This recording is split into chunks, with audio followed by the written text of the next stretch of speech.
நான் சொல்லப்போகும் 2 எண்களில்தான் உங்கள் வங்கி உங்களை தொலைபேசியில் அழைக்கும். மற்ற எண்களெல்லாம் டோட்டல் ஃப்ராடு. கிறிஸ்மஸின் போது எனக்கு ஒரு சுற்றுலா போகும் திட்டம். போகும் இடத்தில் உள்ள ஒரு ஹோட்டலில் ஆன்லைனில் அறை முன்பதிவு செஞ்சு கடன் அட்டை மூலமாக பணம் கட்டினேன். உடனே என் கைபேசிக்கு அழைப்பு.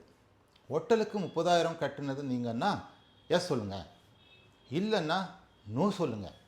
இதை சொன்னது ஒரு மனிதர் அல்ல, சாட்பாட். என்னை அழைத்தது என் வங்கி தானா இல்லை ஃப்ராடு பசங்களா?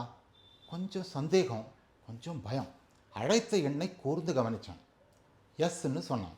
ஏன்னா அந்த தொலைபேசி எண் 1600 வரிசையில் இருந்தது.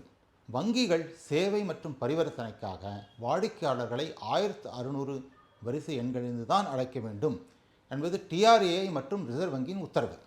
ப்ரமோஷன் மற்றும் விற்பனை அழைப்புகளை 1400 வரிசை எண்களிலிருந்து தான் மேற்கொள்ள வேண்டும் என்றும் இந்த உத்தரவு சொல்கிறது. அதனால் உங்களுக்கு இந்த 2 வரிசை எண்களிலிருந்து அழைப்பு வந்தால் சந்தேகப்படாதீங்க, தயங்காமல் ஃபோன் எடுத்து பேசுங்க.